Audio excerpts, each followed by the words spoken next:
IPL 2026 సీజన్లో భాగంగా Lucknow Super Giants star batter Nicholas Pooran form కోల్పోయి తీవ్ర ఇబ్బందులు పడుతున్నారు.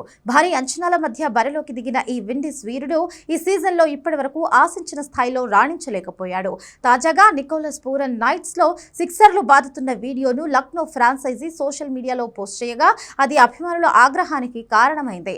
ఈ బ్యాటింగ్ కేవలం ప్రాక్టీస్ సెషన్లకే పరిమితమా అంటూ నెటిజన్లు పూరన్ను దారుణంగా ట్రోల్ చేస్తున్నారు. లక్నో ఫ్రాంచైజీ నుంచి ఏడాదికి 21 కోట్ల భారీ వేతనం అందుకుంటున్న నికోలస్ పూరన్ ప్రస్తుత సీజన్లో ఆడిన 5 మ్యాచ్ల్లో కేవలం 42 పరుగులు మాత్రమే చేశాడు. ఇందులో నికోలస్ పూరన్ సగటు 8.40 కాగా స్ట్రైక్ రేట్ 76.36గా నమోదైంది. నికోలస్ పూరన్ లాంటి విధ్వంసకర ఆటగాడి నుంచి ఇలాంటి గణాంకాలు రావడం అభిమానులను ఆశ్చర్యానికి గురిచేస్తోంది. ఈ సీజన్లో ఆయన అత్యధిక స్కోర్ 19 పరుగులు మాత్రమే.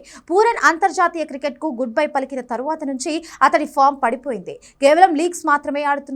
దాంతో అతడికి మ్యాచ్ ప్రాక్టీస్ కూడా దూరమైంది. దాంతో టచ్ పూర్తిగా పోయింది. గతంలో అతడి బ్యాట్ చూసి సిక్సర్ల వర్షం కురిసేది. అయితే ఈసారి మాత్రం పరుగుల కోసం నానా తంటాలు పడుతున్నాడు.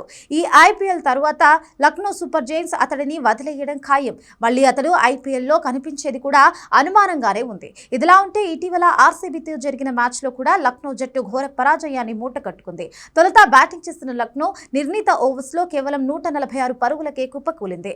ఆర్సీబీ బౌలర్లు రసిక్ సలాంధార్, భువనేశ్వర్ కుమార్ అద్భుతమైన స్పెల్తో లక్నో బ్యాటింగ్ ఆర్డర్ను దెబ్బతీశారు. అనంతరం లక్ష్య ఛేదనలో విరాట్ కోహ్లీ, రజత్ పటిదార్ రాణించడంతో ఆర్సీబీ 15.1 ఓవర్స్లోనే విజయాన్ని అందుకుంది. వరుస పరాజయాలతో సతమతమవుతున్న లక్నో సూపర్ జైంట్స్ జట్లు ప్లే ఆఫ్స్ రేస్లో నిలవాలంటే నికోలస్ పూరన్ లాంటి కీలక ఆటగాళ్లు వెంటనే ఫామ్లోకి రావడం అత్యవసరం. పూరన్ తన ఫామ్ను అందిపుచ్చుకొని తదుపరి మ్యాచ్ల్లో మెరుపులు మెరిపిస్తారో లేదో చూడాలి.